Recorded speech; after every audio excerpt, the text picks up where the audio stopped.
할렐루야, 할렐루야. 지금 이 시간 예배 자리에 나오신 여러분들 모두 주님의 이름으로 축복합니다. 이번 한 주는 잘 보내셨나요? 네, 저도 이번 한 주 되게 약간 모든 것이 해방되진 않았지만 해방된 것처럼 살았던 그런 한 주였던 것 같습니다. 정말 삶 속에서 주님과 동행하는 여러분들이 되길 원합니다. 우리 이 시간 처음으로 함께 고백할 찬양은요, 예수 예수라는 찬양인데요, 이 찬양을 다 같이 찬양할 때 우리가 주님의 이름을 부르며 그분의 이름을 믿는 자 되게 해달라고 기도하는 마음으로 우리 다 같이 찬양하겠습니다. 슬픈 마음이 있는 자, 몸과 영혼 병든 자, 누구든지 부르시오. 예수 이름 부르시오. 그 이름을 믿는 자, 그 이름을 부르는 자, 그가 어떤 사람이든 그는 구원 얻으리라. 다시 처음부터 찬양할까요? 슬픈 마음. 슬픈 마음 있는 자, 몸과 영혼 병든 자, 누구든지 부르시오. 예수 이름 부르시오. 그 이름을 믿는 자, 그 이름을 부르는 자, 그가 어떤 사람이든 그는 구원 얻으리. 예수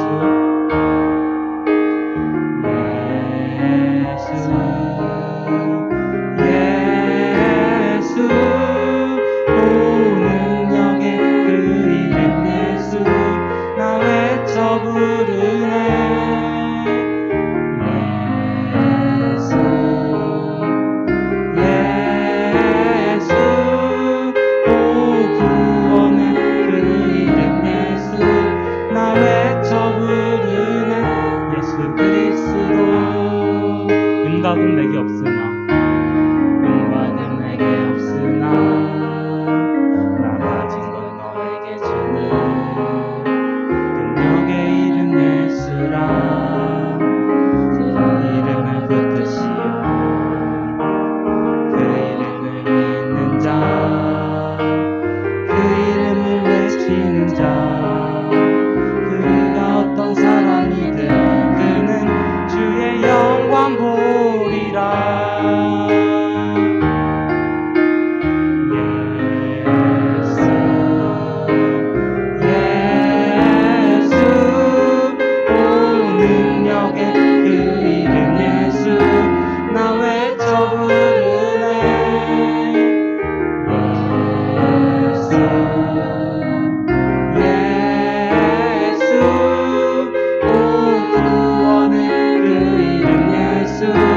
나 외쳐 부르네. 예수 그리스도. 예수 예수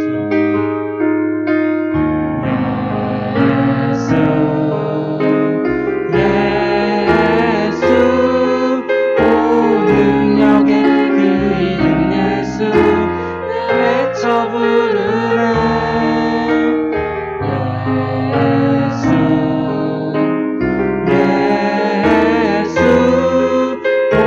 구원의 그 이름 예수, 나 외쳐 부르네. 예수 그리스도. 우리 다시 2절 함께 고백할까요? 은과 금 내게 없으나, 나 가진 건 너에게 주니 능력의 이름 예수라. 그 이름을 붙드시오. 그 이름을 믿는 자, 그 이름을 외치는 자, 그가 어떤 사람이든 그는 주의 영광 보리라. 예수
때 예수님을 부르는 여러분들이 되길 원합니다.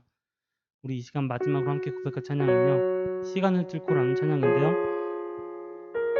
이 찬양을 함께 고백할 때는 하나님이 우리와 영원히 함께 하심을 우리가 알게 해달라고, 우리를 위로하시는 하나님을 우리가 만나게 해달라고 우리 다 같이 기도하는 마음으로 우리 다 같이 찬양하겠습니다.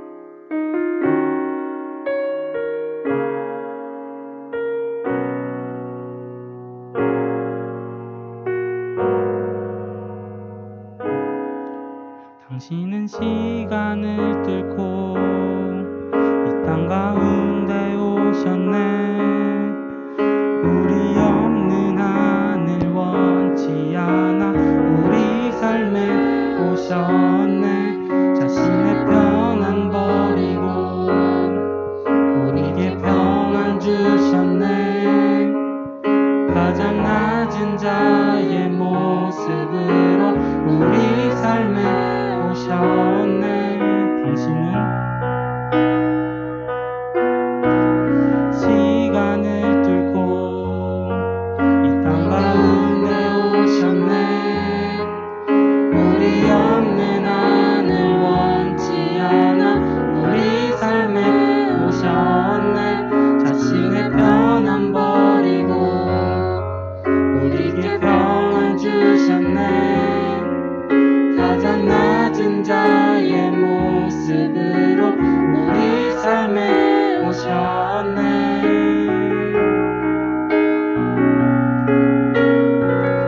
하나님 우리와 영원히 함께 하시네. 꿈없는 우리에게 그 나라 보여주시네.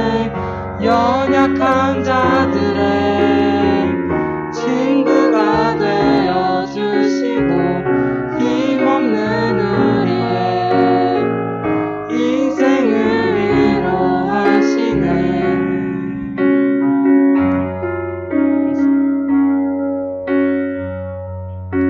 당신은 시간을 뚫고 이 땅 가운데 오셨네. 우리 없는 하늘 원치 않아 우리 삶에 오셨네. 자신의 평안 버리고 우리에게 평안 주셨네. 가장 낮은 자의 모습으로 우리 삶에 오셨네.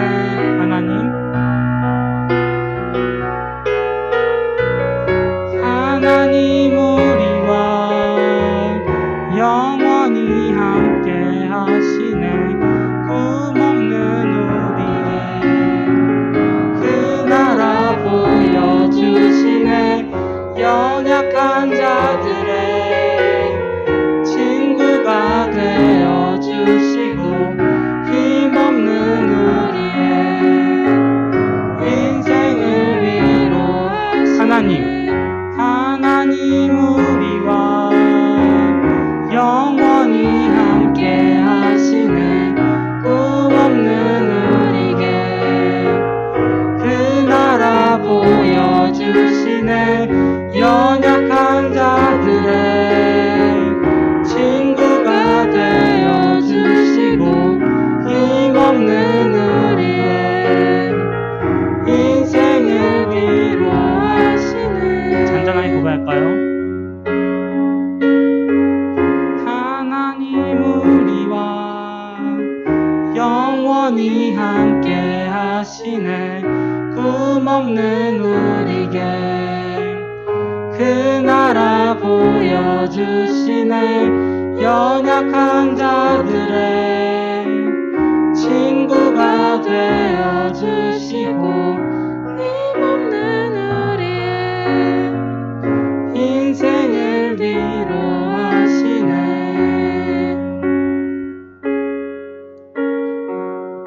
우리 이 시간 다 같이 기도하기로 합니다. 기도할 때는 우리가 예수님의 이름을 붙들며 이 세상 속을 살아가게 해달라고, 우리와 영원히 함께 하시는 주님을 믿게 해달라고, 오늘 예배를 위해서, 오늘 예배를 인도하시는 목사님을 위해서 우리 다 같이 주여 외치고 기도하겠습니다. 주여, 예수님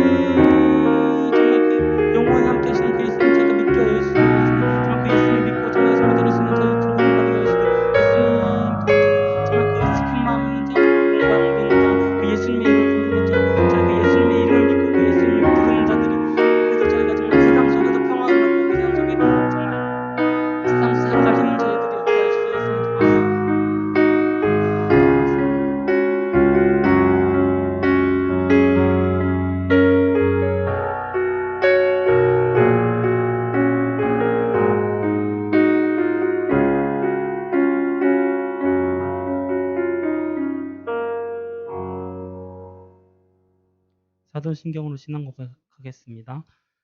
전능하사 천지를 만드신 하나님 아버지를 내가 믿사오며 그 외아들 우리 주 예수 그리스도를 믿사오니 이는 성령으로 잉태하사 동정녀 마리아에게 나시고 본디오 빌라도에게 고난을 받으사 십자가에 못 박혀 죽으시고 장사한 지 사흘 만에 죽은 자 가운데서 다시 살아나시며 하늘에 오르사 전능하신 하나님 우편에 앉아 계시다가 저리로서 산자와 죽은 자를 심판하러 오시리라. 성령을 믿사오며 거룩한 공예와 성도가 서로 교통하는 것과 죄를 사하여 주시는 것과 몸이 다시 사는 것과 영원히 사는 것을 믿사옵나이다. 아멘. 내 이름 아시죠? 찬양하겠습니다.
시간 강시훈 리더님 나오셔서 기도해 주시겠습니다.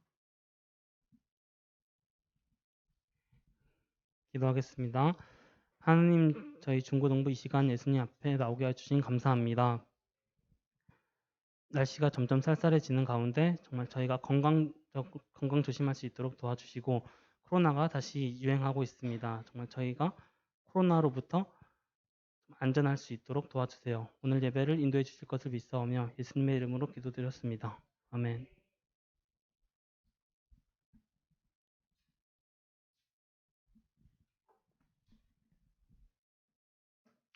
말씀 보겠습니다. 마가복음 4장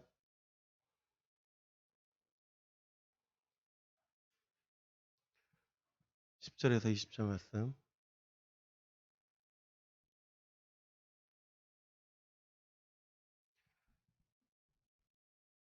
한 절씩 교독합니다. 마가복음 4장 10절에서 20절. 예수께서 홀로 계실 때에 함께한 사람들이 12제자와 더불어 그 비유들에 대하여 물으니 네, 하나님의 나라의 비밀을 너희에게는 주었으나 외에게는 모든 것을 비유로 하나니 이는 그들로 보기는 보아도 알지 못하며 듣기는 들어도 깨닫지 못하게 하여 돌이켜 죄사함을 얻지 못하게 하려 함이라 하시고 또 이르시되 너희가 이 비유를 알지 못할진데 어떻게 모든 비유를 알겠느냐.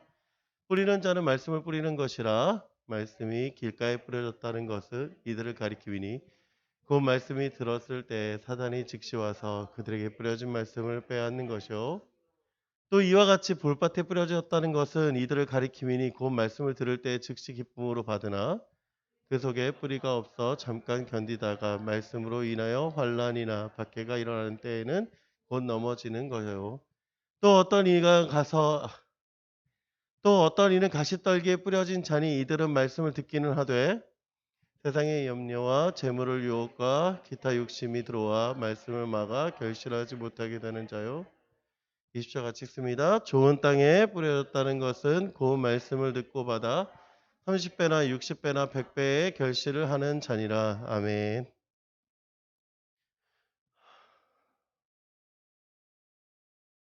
건강하세요. 꼭 위생관리 잘 하시고 건강하십시오. 여러분, 잘 배웠다는 건 어떤 의미가 있습니까? 여러분에게 잘 배웠다. 여러분, 잘 배웠다. 내가 선생님한테 잘 배웠다라고 하는 거 어떤 의미가 있습니까? 잘 배웠다. 아마 잘 배웠다라고 하는 것은 아마 이런 의미가 있을 거예요. 성적이 좋다. 그쵸? 공부를 잘했다. 그러는 거죠. 근데 정말 공부를 잘한다고 하는 건 잘 배워서인가요? 잘 배우지 못해도 내가 열심히 해서 하면 또 성적이 잘 나오는 경우도 있는 거죠. 그러니까 잘 배웠다고 하는 건 그냥 단순하게 성적만을 가지고는 이야기하지 않습니다. 어떤 거냐면 잘 배웠다라고 하는 건 적용을 잘한다라는 거예요. 적용을 잘한다. 여러분, 사칙연산을 틀리는 경우를 보잖아요. 그렇죠? 여러분, 방정식 막 풀어가는데 답이 틀려. 이유가 봤더니 사칙연산이 틀려서였다. 그런 거 보잖아요, 가끔. 그럼 잘 못 배운 거예요? 아니잖아요. 그렇죠? 뭐가 문제입니까? 적용을 틀린 거예요, 적용이.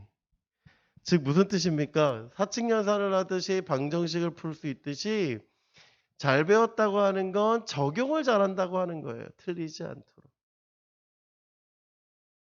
그럼 못 배웠다라는 건 뭐예요, 그러면? 똑같은 얘기예요. 못 배웠다라는 건 모른다. 그쵸? 모른다. 또 한 가지는 적용을 못한다라고 하는 거예요.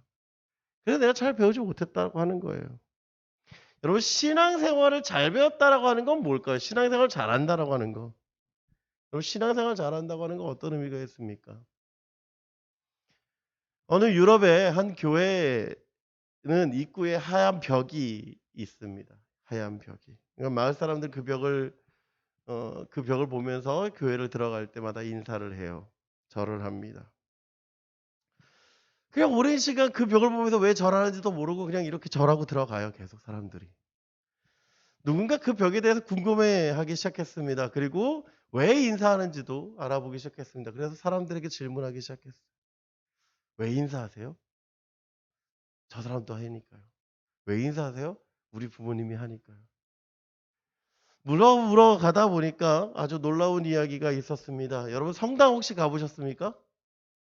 여기 수진동 성당 지나가면서도 가끔 보는데, 성당에 가면 이거는 저쪽 이제 그 광주에 있는 한 성당인데, 광주에 가면 성당에 앞에 꼭 있는 게 있어요. 어디 성당에나 동일하게 있는 거, 요거. 예, 이 마리아상. 성당에 들어갈 때 사람들은 대부분 이 마리아상을 보면서 성호를 긋고 들어갑니다. 대부분이. 자, 이게 무슨 상관이 있는지 제가 말씀드릴게요. 이 교회는 성당에서 교회로 바뀐 거예요. 자, 이해가 됩니까? 종교개혁으로 인해서 성당에서 교회로 바뀌었는데, 십자가는 로만 카톨릭에서 그냥 일반 십자가로 바뀌었어요. 그리고 교회니까 이런 성상들을 다 치우기 시작했습니다. 그리고 이 교회에 벽이 되어져 있는 그 흰 벽 앞에 있었던 마리아상도 치우고 벽으로 그냥 벽돌을 세우고 덧입혔던 거예요. 그런데 여러분, 사람들이 어떻게 하고 있습니까? 여전히 그 벽을 보면서 인사하고 들어가는 거예요. 외형은 바뀌었는데 여전한 거예요. 성당이 교회로 바뀌었어. 십자가가 바뀌었어.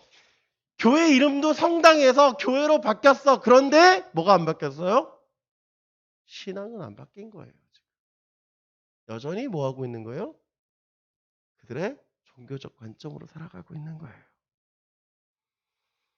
여러분, 그렇습니다. 배운다는 건요, 변화를 동반해야 돼요. 변화. 내가 잘 배웠다고 하는 거, 우리가 신앙생활을 잘한다고 하는 건 뭐가 동반이 되어야 되냐면 이 변화가 동반이 되어야 되는 거예요. 여러분, 이 성당에 있는 사람들은 신앙이 바뀌었어요. 그런데도 여전히 뭐 하고 있는 거예요? 변화간 거 없어요. 배움이 없어서가 아니에요. 신앙이 없어서가 아니에요. 뭐가 없는 거예요? 변화가 없는 거예요.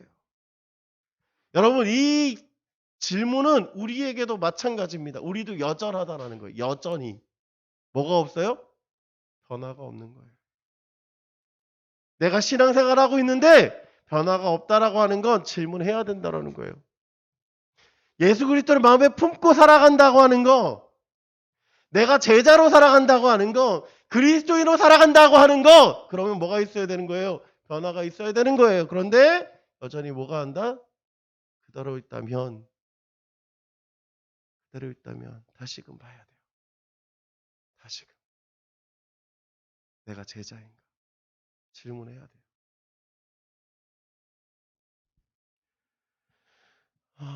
오늘 4장 1절 말씀부터 쭉 보면 많은 사람들이 예수님 곁으로 다시 모이기 시작했습니다. 예수님은 그러자 갈릴리 바다에 배를 띄우시고 그 배에서 사람들을 가르치기 시작하셨습니다. 그리고 2절은 이렇게 시작을 합니다. 우리 같이 봅니다. 이에 예수께서 여러 가지를 비유로 가르치시니 그 가르치는 중에 그들에게 이르시되, 뭐로 가르쳤어요? 비유로 가르치셨어요. 자, 그리고 첫 번째 오늘 비유가 우리가 잘 아는 이 비유입니다. 4가지 땅의 비유. 길가밭, 돌밭, 가시떨기밭, 그리고 좋은 땅. 이 4가지 비유를 말씀하십니다. 그리고 9절에 이렇게 마지막으로 이야기하세요. 들을 귀 있는 자는 들으라. 그리고 이제 사람들이 집으로 돌아갑니다. 예수님 홀로 남으셨습니다. 그리고 제자들과 함께 있었던 한 사람이 묻습니다. 예수님, 그 비유가 무엇입니까? 라고 물어요. 그러자 예수님이 비유로 하신 이유에 대해서 이렇게 말씀하십니다. 이르시되 하나님의 나라의 비밀을 주었으나 외인에게는 모든 것을 비유로 하나니 이는 그들로 보기는 보아도 알지 못하며 듣기는 들어도 깨닫지 못하게 하려 돌이켜 죄사함을 얻지 못하게 하려 하시고. 여러분, 이 말이 이해가 되세요? 좀 어렵죠? 아니, 듣기는 들었는데 모르게 한대요. 죄사함을 얻지 못해. 예수님 오신 목적은 뭐예요? 죄사함을 받으라고 오셨는데 죄사함을 받지 못하게 한대요. 이게 뭘까요? 이해가 되질 않아서 쉬운 성경으로 보니까 이렇게 얘기합니다. 조금 쉽게 풀어진 거예요. 예수님께서 말씀하셨습니다. 너희에게는 하나님 나라의 비밀을 알 수 있게 하였지만 밖에 있는 사람에게는 모든 것이 비유로 주어진다. 이는 그들이 보기는 보아도 알지 못하고 듣기는 들어도 깨닫지 못하게 하여 돌이켜 용서받지 못하게 하기 위함이어서. 똑같은 얘기인데 그래도 조금 쉽게 풀어졌어요. 그래도 좀 이해가 됩니까? 무슨 얘기를 하고 있는지 잘 보세요. 이렇게 얘기하시는 거예요. 다른 사람은 모르게 하기 위해서다. 이게 이사야 말씀인데요, 사실은. 이사야 말씀을 인용하시는 거예요. 다른 사람들이 들었는데 모르는 거예요. 다른 사람이 들었는데 허락되지 않은 거예요. 여러분 꼭 신천지에서 얘기하는 것 같지 않아요? 신천지에서도 이 말씀 가지고 그렇게 얘기하거든요. 신천지 얘기하는 거 아닙니다. 오해하지 마세요. 예수님이 비유로 하신 이유가 뭐냐면 우리 요한복음 8장 45절에 이렇게 얘기하거든요. 우리 같이 한번 읽어봅니다. 시작. 내가 진리를 말함으로 너희가 나를 믿지 않는도다. 이게 중요한 거예요. 자, 앞에 거를 설명하는 게 이거예요. 사실은 무슨 얘기냐. 듣기는 들어도 알지 못하고 하는 이유가 뭐냐면 진리를 말하는데 뭐 하고 있어요? 믿지 않는 거예요. 자, 예수님이 끊임없이 뭘 가르치십니까? 회개하라, 천국이 가까웠다. 복음을 가르치십니다. 그런데 그 복음에 대해서 사람들은 어떻게 반응합니까? 여러분, 우리 3장 기억하시나요? 어떤 일이 벌어졌습니까? 바리새인들이 헤롯 당과 함께 뭐해요? 예수님을 죽이려 해요. 이유가 무엇입니까? 안식일을 범했다. 그런데 진리를 얘기하셨어요. 그렇죠? 그런데도 뭐 하고 있어요? 그 사람들은 믿지 않아요. 자, 여러분 요한복음 14장에 보면 내가 곧 길이오라고 얘기하잖아요. 근데 그 내가 곧 길이오라고 얘기하는 건 그냥 단순하게 길 중에 하나가 아니라 유일한 길이에요. 그런데 자, 이 이야기를 듣는 그 바리새인들이나 다른 사람들은 어떻게 생각할까요? 믿어요? 안 믿어요. 반론이 돼요. 그냥 우리말로 얘기하면 꼬투리 잡게 되는 거예요. 꼬투리. 그러니 예수님이 지금 왜 이렇게 얘기하시면 이런 비유를 통해서 말씀하셔야 뭐가 되지 않아요? 저 반대하지 않는 거예요, 사람들이. 그래서 비유로 말씀하시는 거예요. 근데 두 번째 이유가 하나 있어요. 두 번째 이유. 두 번째 이유가 보면 따라해봅시다. 우리에게 허락되었다. 이게 중요해요. 그러니까 앞에 거는 사람들에게는 감추어 있는 거고 우리에게는 어떻게 돼 있다? 허락되어졌다는 거. 뭐를? 보시도록 할게요. 자, 우리 13장 마태복음입니다. 이건 13장. 마태복음 13장 34절 보면 예수께서 이 모든 것을 우리에게 비유로 말씀하시고 비유가 아니면 아무것도 말씀하시지 아니하셨으니 35절 같이 쓴다. 시작. 이는 선지자를 통하여 말씀하신 바 내가 입을 열어 비유로 말하고 창세부터 감추인 것을 드러내리라 함을 이루려 하심이라. 자, 비유로 말씀하신 이유가 뭐냐면 이거예요. 감추인 것을 드러내는 거예요. 즉 하나님께서 우리에게 향하신 뜻이 감춰져 있었는데 예수님은 어떻게 하시는 거예요 지금? 그걸 드러나게 하시는 거예요. 성경책을 통해서 우리에게 말씀하고 있다는 거예요. 여러분 이게 왜 은혜인 줄 아십니까? 왜 이게 은혜인 줄 아세요? 감추기 위해서 비유로 얘기하시는데 감춘 것을 드러내기 위해서도 비유로 얘기하시고 있다는 거예요. 이게 왜 은혜냐면 이유는 따로 한 가지입니다. 죄송해요. 자꾸 눈에 뭐가 들어간 것 같아서. 이유가 딱 한 가지인데 그게 뭐냐면 우리가 제자 됐기 때문에 허락된 거예요. 다시. 사람들에게는 허락되지 않은 거예요. 그런데 우리에게 허락되신 그 사람들에게 허락된 이유가 무엇입니까? 제자이기 때문이에요. 제자이기 때문에. 제자들, 12제자들 말고 같이 하고 있는 사람들에게도 허락된 게 무엇입니까? 예수님이 같이 있는 거예요. 즉 뭐예요? 제자인 거예요, 사실은. 12명의 부르신 그 제자들, 한정적인 인원들 말고도 뭐 하고 계신 거예요? 허락되어져 있는 인원들인 거예요, 지금. 우리도 마찬가지로 허락되어져 있는 거예요. 그래서 예수님 뭐라고 하니까 해석해 주시는 거예요, 해석. 설명해 주시는 거예요. 여러분, 우리가 성경을 보면서 왜 어려울까요? 성경 여러분 쉬워요? 어렵지 않아요? 성경이 어려운 이유는 한자어가 좀 많아서예요. 요즘어로 되어 있지 않아서. 그래서 좀 어렵습니다. 말도 어려운데 뭐도 어려우냐면 문화가 달라요. 여러분 이스라엘하고 우리하고 문화가 같습니까? 달라요. 그렇죠? 다르니까 잘 이해가 안 돼요. 또 뭐가 달라요? 시대도 달라요. 시대도 달라요. 여러분 제가 다윗 얘기할 때 우리는 어떻게 생각합니까? 어느 시대라고 생각해요? 다윗 시대가 어느 시대? 우리나라 시대로 얘기하면 어느 시대쯤 될까?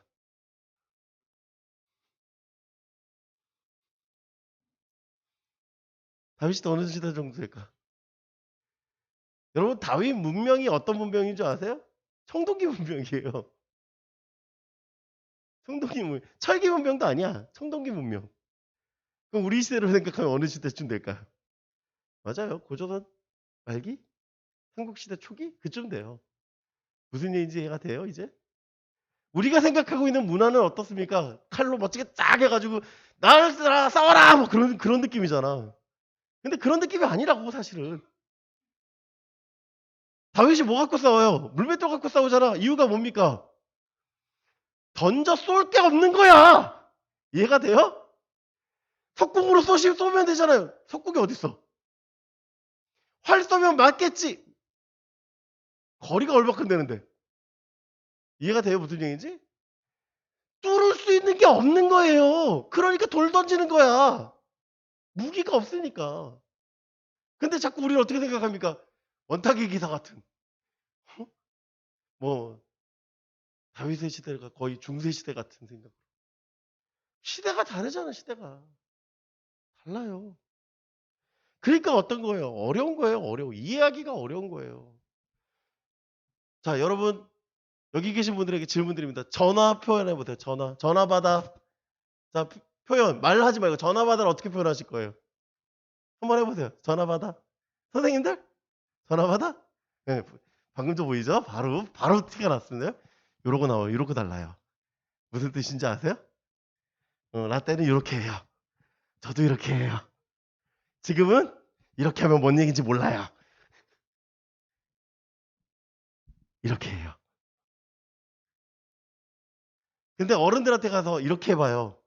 말 안 하고 이러고 하면 뭐라고? 왜 그래? 그래요. 왜 그래? 그래요. 그죠? 어른들한테 이렇게 해줘야 돼요. 근데 요즘 초등학교 가서 이렇게 해봐요. 뭐라고 할까요? 왜 저러시지? 그런단 말이에요. 무슨 얘기예요? 시대가 달라요.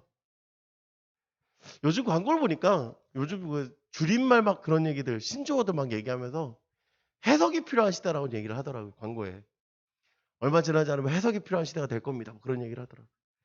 그래요. 해석이 필요한 거예요, 지금. 비유로 설명하신 이유는 뭐다? 해석이 필요한 거예요. 사람들은 다 알아! 그런데 뭐야? 그 속의 의미를 몰라요. 그러니까 어떻게 해요? 해석이 필요한 거예요. 예수님한테 그 해석이 우리에게 주어진 거예요. 그러니까 이게 얼마나 은혜인 거예요. 사실은. 근데 우린 잘 그 은혜를 잘 몰라요. 성경책이 주어진 이유가 무엇입니까? 하나님을 알기 위해서예요. 하나님을 우리가 알 수 있기 때문에 성경이 주어지는 거예요.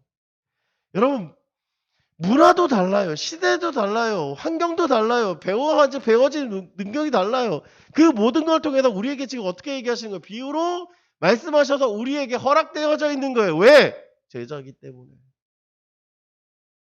그러면 돌려 얘기하면 이렇게 얘기하는 거죠. 당신은 제자입니까?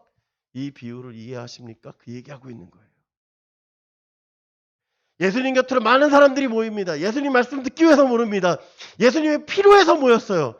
필요해서 모였는데도 불구하고 예수님은 비유로 얘기하세요. 왜? 허락되지 않았기 때문에. 우리는요.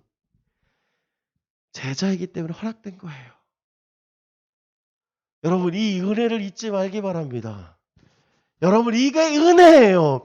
여러분 제자이기 때문에 허락되어져 있는 은혜. 그 은혜를 바라보기 원합니다. 말씀을 통해서 깨닫기 원합니다. 그래서 다시 한번 여러분이 제자입니까? 하는 이 질문에 아멘하고 답하는 저와 여러분들에게 간절히 소망합니다. 여러분 제자된 여러분에게 예수님은 첫 번째 비유를 이 말씀하고 계세요. 13절. 또 이르시되 너희가 이 비유를 알지 못할진데 어떻게 모든 비유를 알겠느냐라고 시작해요. 이게 첫 번째 비유라고 하는 거예요. 아주 기본적인 베이스적인 기본. 이 베이스적인 질문에 예수님이 이렇게 얘기하십니다. 뿌리는 자는 말씀을 뿌리는 것이다 라고 얘기 시작하세요. 말씀이다. 자, 씨는 뭐다? 말씀이다 라고 얘기하시고 이야기하십니다. 네 가지 밭을 얘기하세요. 처음에는 뭡니까? 길가에. 길가에 뿌렸다면 뭐예요?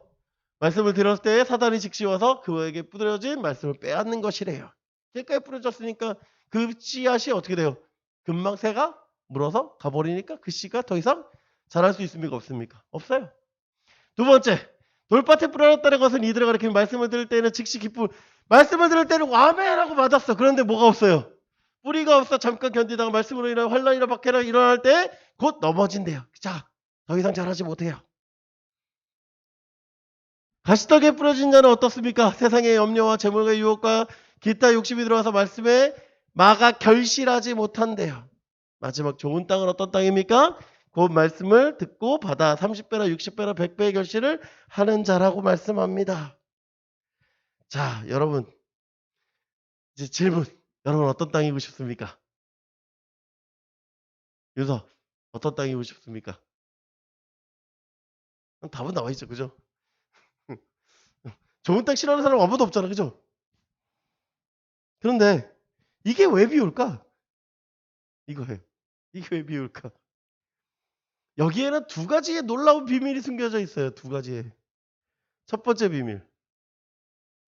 첫 번째 비밀은 이겁니다. 따라해 봅시다. 땅은 아직 정해지지 않았다.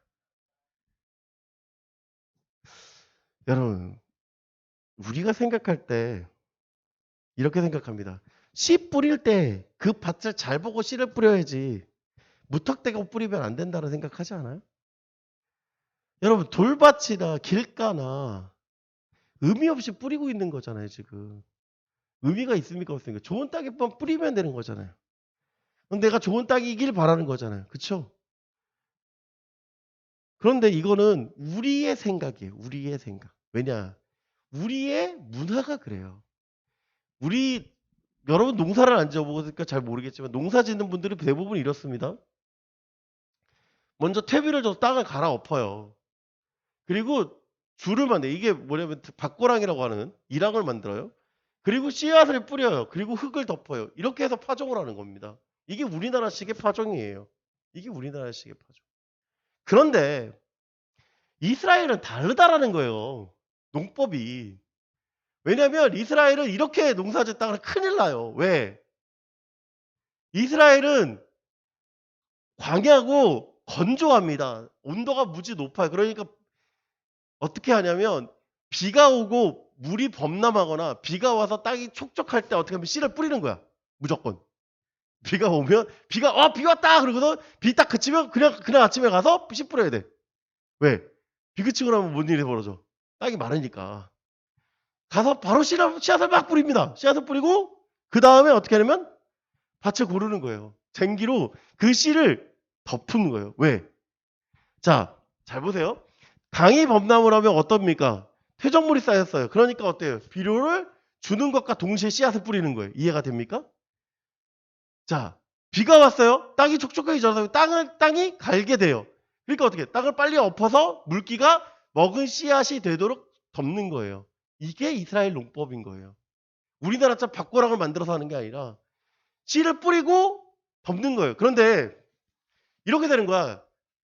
쟁기질을 하는데 여기까지 쭉 가다가 돌에 딱 걸려. 그러면 어떻게 하냐면 여기 길인가 보다 하고 지나가 버리는 거예요. 이해가 됩니까? 무슨 얘기인지? 아, 여기부터는 안 해. 그 얘기예요. 밭고랑을 하다가 너무 멀리 왔는데? 그럼 다시 돌아가면 돼. 그러면 잘 보세요. 무슨 뜻인지 알겠습니까, 이제? 이게 여기가 길이 될지 여기가 밭이 될지는 결정이 된 게 없는 거예요, 사실은. 두 번째. 쟁기를 갈 때 깊이 갈면 땅에 있는 것들이 좁아지잖아요. 그러다 보니까 깊이 못 갈아요. 그러니까 쟁기를 갈 때 돌이 있으면 돌은 드러내야 되는데 돌을 드러내면 안 돼요. 왜? 물이 그 안에 가둬져 있기 때문에 돌을 그대로 두기 때문에 살짝 엎는단 말이에요. 무슨 얘기냐면 우리나라처럼 깊이 파는 게 아니라 그냥 위에를 씨앗을 덮을 정도만 가는 거예요. 그러면 돌이 밑에 있는지 없는지 알아요, 몰라요? 몰라요. 그러니까 더 그냥 가는 거예요. 두 번째, 세 번째. 자, 씨앗을 덮을 때 여기에 가시덤불도 있을 수 있겠죠. 퇴적물들이니까. 물이 강이 범람하면 퇴적물들이니까 그 안에 뭐도 있을 수 있어요. 여러 가지 씨앗들이 섞여 있을 수 있어요. 잡초가. 그러면 잡초를 걸어 엎는다고 해서 잡초를 안 납니까? 잡초는 더 잘 나요. 무슨 얘기예요? 잡초랑 씨가 같이 자라는 거야. 이해가 됩니까, 이제? 그러면 땅속에 돌이 있는지 가시덤불인지 모르고 뭐 하고 있는 거예요? 그냥 씨와 함께 자라게 두는 거예요. 그럼 그 밭이 좋은 밭인지 압니까? 모릅니까? 몰라요. 이해가 됩니까, 이제? 밭은 아직 정해지지 않았어. 이게 첫 번째 비밀이야. 그럼 두 번째 비밀은 뭐냐? 이거예요.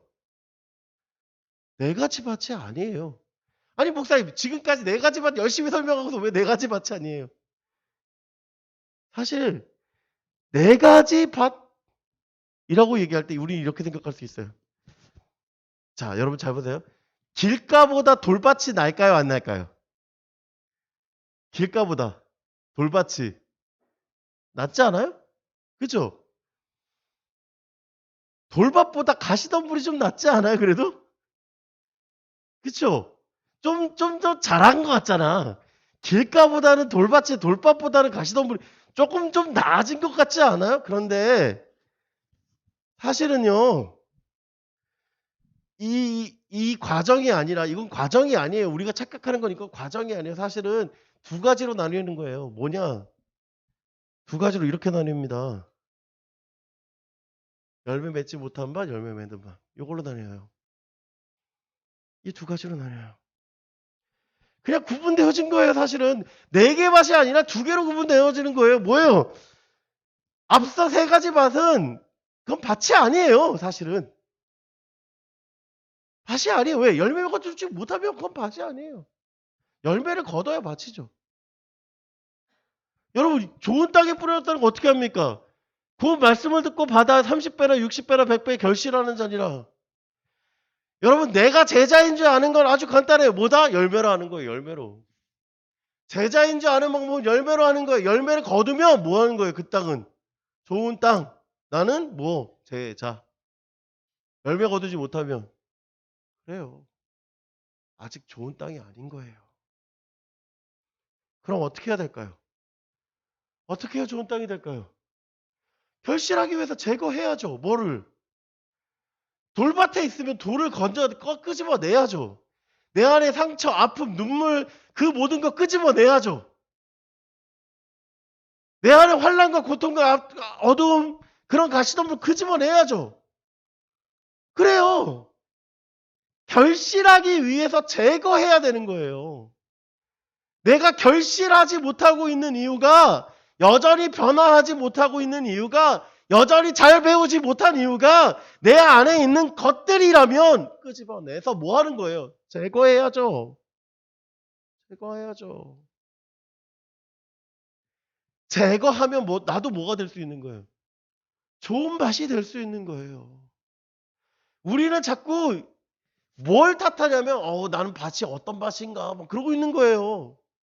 사실 중요한 건 나는 어떤 밭인가가 아니라 내 안에 있는 것들을 제거하고 나는 좋은 밭이 되고 있느냐라는 문제예요. 우린 자꾸 뭐만 생각하냐면 결실만 생각해요. 왜 나는 열매 맺지 못하는가? 아니, 정확하게 얘기하면 내 안에 있는 것들이 뭐 하고 있는 거예요? 결실하지 못하게 하고 있는 거예요. 그럼 끄집어내야죠. 제거해야죠. 그래서 결실하게 하는 거예요. 여러분, 결실된 밭에 있는 사람은 어떤 사람인 줄 아십니까? 21절 이렇게 얘기하는 거예요. 또 그들에게 다 사람이 등불을 가져오는 것은 말 안에나 평상 안에나 두려움이냐 등경 위에 두려움이 아니냐 드러내지 않고는 숨긴 것이 없고 나타내지 않고는 감춘 것이 없느냐. 뭐라고 얘기하는 거예요? 내가 등불이라고 하는 거예요. 여러분, 빛과 소금이라는 얘기 괜히 하는 게 아니라 뭐라고요? 빛이다라고 얘기하는 거예요. 그런 사람이 빛인 거예요. 그냥 드러나는 거예요. 여러분, 우리가 제자가 된다면이 아니라 내가 제자이기 때문에 열매 맺는 거고 내가 제자이기 때문에 드러나는 것이고 내가 제자이기 때문에 빛과 소금으로 살아가는 것입니다. 여러분, 우리에게 지금 말씀하시는 건 내가 제자입니까? 라고 하는 거예요. 그래서 뭐 하는 거예요? 들을 귀 있는 자는 들으라 라고 하는 거예요. 제자로 살아가라고, 제자로. 그리스도인으로. 그리스도로 살아가는 사람에게 어떤 사람을 살아갈까요? 35절 말씀입니다. 그날 저물 때 제자들에게 우리가 저편으로 건너가자 하시니 그들이 무리를 건너 그들이 무리를 떠나 예수를 배에 계신 대로 그대로 모시고 가며 다른 배들도 함께 하더니 큰 광풍이 일어나며 물결이 배에 부딪혀 들어와 배에 가득하게 되었더라. 예수께서는 고물에서 베개를 베고 주무시더니 제자들이 깨우며 이르되 선생님이여 우리가 죽게 된 것을 돌보지 아니하시나이까 하니. 여러분, 우리가 생각할 때 이렇게 얘기합니다. 우리가 예수 그리스도의 제자가 되면 빨간 카페트가 쫙 깔려있는 평탄한 길을 갈 것 같이 생각해요. 주와 같이 길 가는 거 어찌 아니 기쁜가 뭐 그런 식으로. 기쁜 것 같이. 아까 우리 찬양했듯이 시간을 뚫고 하나님께서 역사하실 것이야. 그런데 제자들에게 닮은 뭐예요? 바로 광풍이에요. 이 제자 잘 될 거야 라고 생각했는데 광풍이 몰아닥칩니다. 여러분, 성경이 잘 보세요. 예수님 없어서가 아니에요. 예수님 안 계셔서 광풍이 부는 게 아니에요. 예수님이 분명히 계세요. 예수님 같이 계세요. 그럼에도 불구하고 뭐 하고 있는 거예요? 광풍이 붙여요. 그때 예수님 뭐 하고 계세요? 주무시고 계세요. 여기 고불이라고 하는 건 배 뒤쪽입니다. 배 뒤쪽에. 여러분, 우리가 생각하듯이 배가 되게 큰 배가 아니에요. 여러분, 예수님이 타시는 배는 그냥 작은 나룻배 같은 거예요. 그냥 그 작은 나룻배에 12명의 옹기종기 앉아있는 거예요. 옹기종기 앉아서 열심히 배 저어가면서 옆에 건너가는 거예요. 근데 예수님 저쪽 배 뒤편에 그냥 그 위에 그냥 주무시고 계신 거고. 어떤 선실이나 깊은 곳에서 주무시는 게 아니라 그냥 보인단 말이에요. 보인단 말이에요. 여러분, 풍랑이 불어요. 여러분, 그냥 비가 오면 얼굴에 묻히잖아요. 그러면 여러분 잠자다가도 깨잖아요. 그렇지 않아요? 안 깨요? 뭐 천둥이 치든 번개가 치든 물이 막 던져지든 뭐 상관없이 잡니까? 사실 자면 깨잖아요, 우리가. 그런데 예수님 얼마나 피곤하셨는지 모르겠어. 그런데 얼마나 피곤하셨는지 그냥 잠들고 계시다라는 거예요. 제자들의 어려움 아랑곳하지 않고 그냥 주무시고 계세요. 자기 길 가고 계시잖아요. 여러분, 예수님 보시면. 그래서 제자들이 예수님 깨우지 않습니까? 예수님, 저희가 죽게 됐습니다.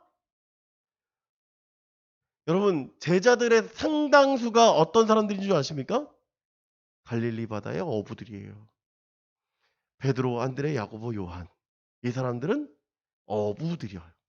거기다가 안드레하고 요한은 배도 갖고 있는 선주의 아들이에요. 그러면 이 갈릴리 바다를 이 사람들은 한두 번 건너가겠어요? 광풍을 한두 번 만났겠어요? 그렇지 않아요. 자기들이 다 그 광풍도 건너봤고 다 견뎌하고 이겨냈을 거 아닙니까? 건너봤잖아요. 그런데 어떤 일이 벌어진 거예요? 예수님에게 예수님 저 살려주세요. 라고. 이해가 되지 않는 거예요, 사실은. 바다를 잘 아는 어부들이 예수님께 가서 예수님 살려주세요 하고 있는 이유, 어떻게 보면 참 모범적인 답 아니에요? 제자들이니까. 그렇게 생각할 수 있잖아. 그럴 수 있잖아요. 예수님 보이시니까 내 생각과 내 믿음과 내 경험들을 다 내려놓고 오직 예수만. 얼마나 믿음적이에요. 그렇지 않습니까? 아니야? 나만 생각한 거야? 그런데 예수님 어떻게 얘기하시는지 아세요? 이렇게 얘기하세요. 예수께서 바람을 꾸짖으며 바라더라 이르되 잠잠하라 고요하라 하시니 바람이 그치고 아주 잔잔하여지더라. 이에 제자들에게 이르시되 어찌하여 이렇게 무서워하느냐 너희가 어찌 믿음이 없느냐. 아니 제가 말씀드렸잖아요. 이렇게 열심히 있는 제자들이, 이렇게 말씀을 잘 들은 제자들이 예수님한테 가서 예수님 저희 죽게 됐습니다. 얼마나 믿음직해요. 저희 할 수 있는 거 아무것도 없습니다. 예수님만이 우리의 살 길입니다. 얼마나 그렇지 않아요? 얼마나 믿음적이야. 그런데 예수님 어떻게 얘기하신다고요, 지금? 믿음이 없다고 얘기하세요. 아니, 도대체 믿음이 뭘까요? 여러분, 믿음이 뭐예요? 믿음이 뭡니까? 여러분, 제자라면 믿음이시 행동해야 된대요. 자, 믿음이 뭡니까? 42절. 41절이군요. 우리 같이 읽습니다. 시작. 그들이 심히 두려워하여 서로 말하되 그가 누구이기에 바람과 바다도 순종하는가. 무엇이 문제인지 아십니까 이제? 제자들이 뭘 몰라요? 예수님을 몰라요. 이게 문제인 거예요. 믿음이 없다라고 하는 건 자기가 갖고 있는 재능, 자기가 갖고 있는 지식, 자기가 갖고 있는 경험 다 버리고 오직 주만, 이게 믿음이 아니라 뭐의 문제다고요? 이게 문제인 거예요. 그들이 두려워해요. 무엇을 두려워하는 거예요 지금? 예수님을 두려워해요. 왜 두려워해요? 바다가 잠잠해졌는데 그 이유를 몰라서 두려워하는 거예요. 제자라고 하는데 누굴 몰라요? 예수를 몰라요. 말씀을 들었는데 누굴 몰라요? 예수를 몰라요. 믿음이 없는 거예요. 그러니까 여러분, 예수님이 누구십니까? 창조주 아들, 하나님의 아들이십니다. 그걸 믿고 가야죠. 우리를 구원하기 위해 오신 예수 메시아 아닙니까? 그런 예수님의 제자들은 말씀을 배우고 옆에 있지만 그걸 모르고 있는 거예요. 그러니까 믿음이 없는 거예요. 여러분, 이 말씀은 동일하게 우리에게도 얘기하시는 거예요. 신앙생활을 몇 년 했니? 근데 왜 나는 아직 모르니? 그러고 있는 거예요. 여러분 질문하십시오. 여러분은 예수님을 알고 계십니까? 비유로 말씀하시고 결실을 맺어야 제자의 힘을 깨닫게 하신 예수님이 제자의 삶에 대해서 이렇게 얘기하시는 거예요. 믿음이 없지 아니니. 믿음은 아는 것이 아니고 살아가는 거라고. 살아가는 거라고. 우리는 믿음을 착각합니다. 거룩한 행위를 착각합니다. 그게 믿음처럼 생각해. 아니요. 믿음은요, 예수를 아는 게 믿음입니다. 제자는요, 아는 것이 아니라 살아가는 것이 제자예요. 여러분 예수님을 분명히 알기 원합니다. 그리고 그분을 고백하기 원합니다. 그리고 그분 안에 거하기 원합니다. 그럴 때 우리 안에 역사하시는 놀라운 은혜를 경험하게 될 줄 믿습니다. 유석경 전도사님이라는 분이 계세요.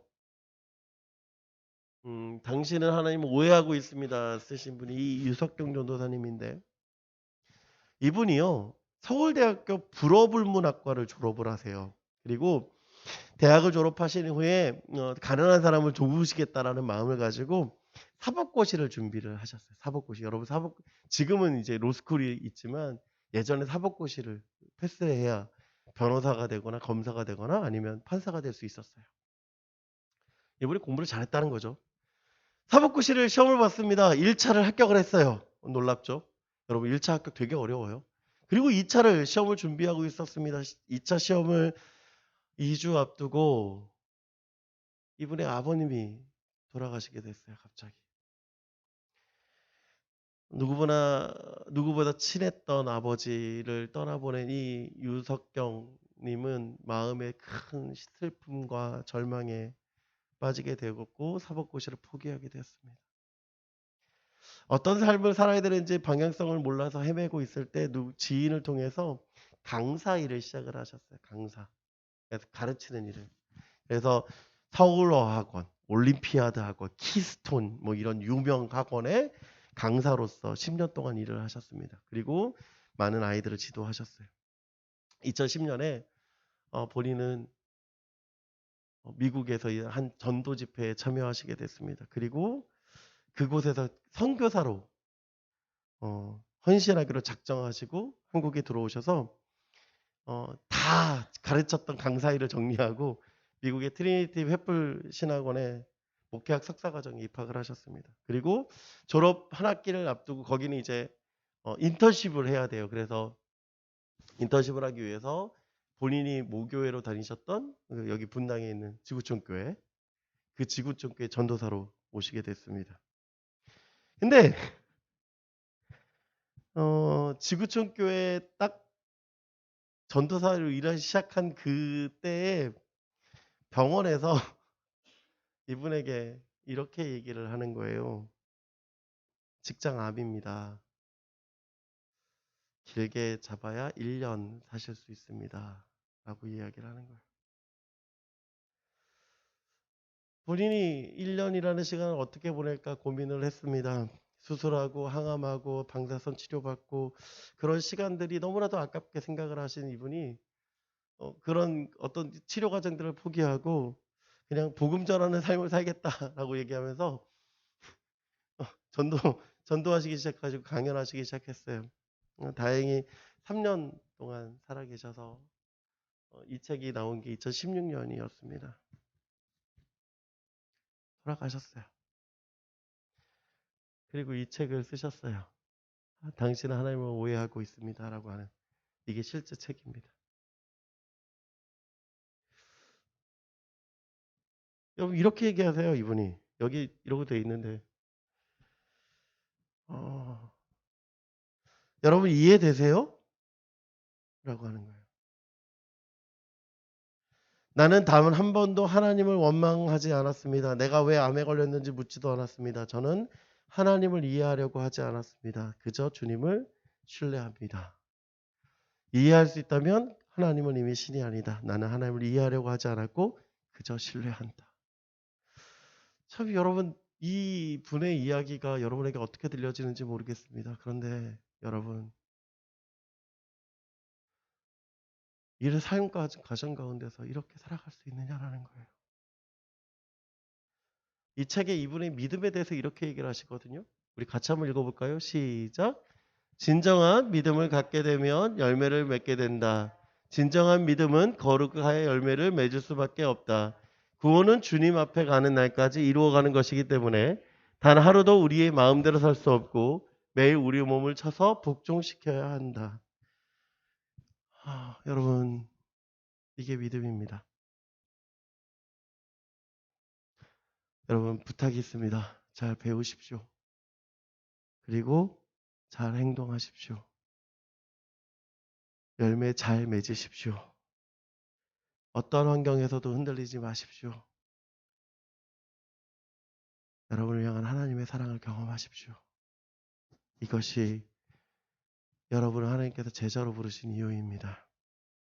이 고백의 결과가 여러분에게 있기를 간절히 소망합니다. 이분 책에 이렇게 써 있습니다. 하나님은 무조건 당신을 사랑하신다. 주님의 사랑을 즐겨라. 그러면 지치지 않는다. 기도하겠습니다. 사랑의 하나님 감사합니다. 하나님 오늘 말씀을 통해 다시 한번 깨닫습니다. 우리가 제자입니까? 우리가 제자로 살아가고 있습니까? 우리가 열매 맺는 삶으로 살아가고 있습니까? 우리가 당신을 오해하지 않고 살아가고 있습니까? 주님 끊임없이 고민하고 끊임없이 고백하고 끊임없이 주님 바라보며 살아가게 하여 주시옵소서. 제자로 살아가는 우리 중고등학생들 되게 하여 주옵소서. 감사드리며 사랑의 말하시 우리 주 예수 그리스도 이름으로 기도드립니다. 아멘. 우리 다 같이 예물 드리며 나를 지으신 주님 함께 찬양하겠습니다.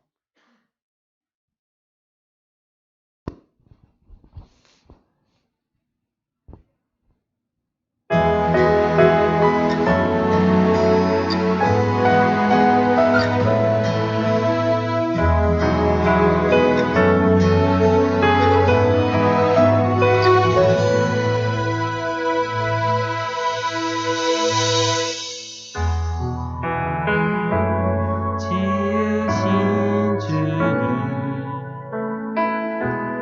내 안에 계셔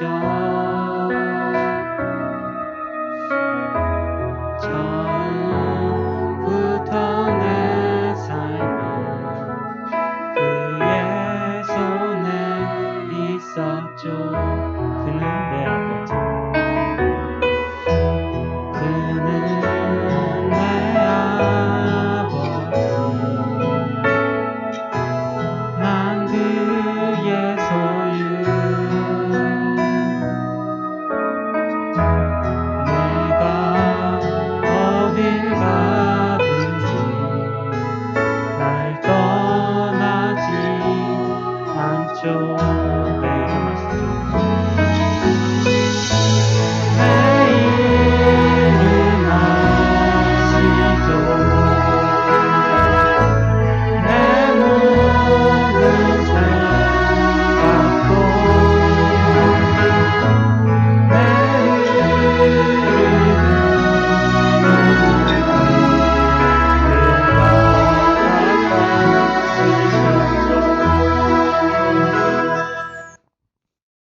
아멘. 문건희 선생님 나오셔서 헌금 기도 주시겠습니다.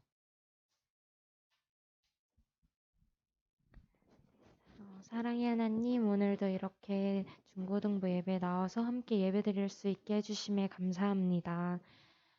저희가 오늘 정말 진정한 믿음을 갖고 또 열매를 맺는 삶에 대해서 다시 한번 생각합니다.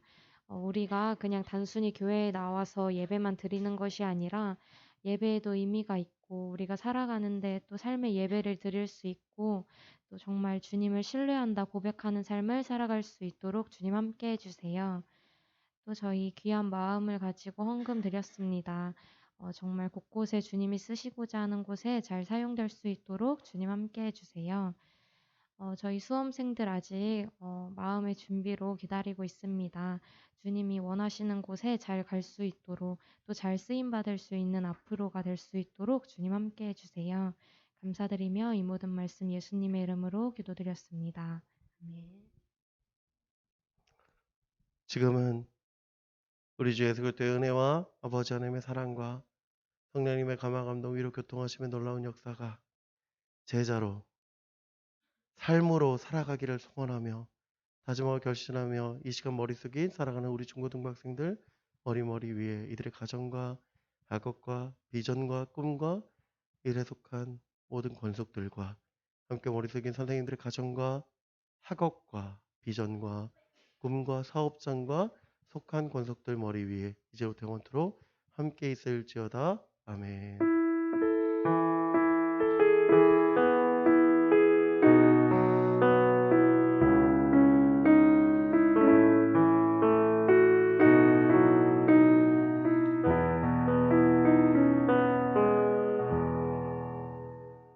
빨리 광고하겠습니다. 오늘 있어질 총회는 다음 주로 연기했습니다. 학생들이 좀 많이 참여가 좀 어려워서 다음 주로 연기했으니까 선생님들 기도 많이 해주시고, 두 번째는 다음 12월 달에 있어질 행사들 여러분들 좀 집중했으면 좋겠어요. 다음 주 25일까지밖에 없기 때문에 18일 날이 성탄절 위에서 이제 찬양 축제 있고요. 그리고 성탄절, 그리고 그날 오후에 오후 예배 때는 수료 예배가 있습니다. 그래서 중3, 고3은 꼭 오후 예배 참석해야 됩니다. 그래서 수료 예배 참석해야 되고요. 여러분들 이제 정말 한 달 딱 남았습니다. 여러분들 힘내시고 한 달 동안 2022년 잘 마무리했으면 좋겠습니다. 여러분 건강하시고 여러분들 기도하기 바래요. 그래서 2023년도 준비하는 데 있어서 여러분들이 서로들 위해서 준비할 수 있었으면 좋겠습니다. 교사 모임은 제가 그 권사님하고 이야기하고 공지하도록 하겠습니다. 혹시 시간 되시면 꼭 참석해 주셔서 정리하도록 하겠습니다. 예, 각반별로 모이겠습니다.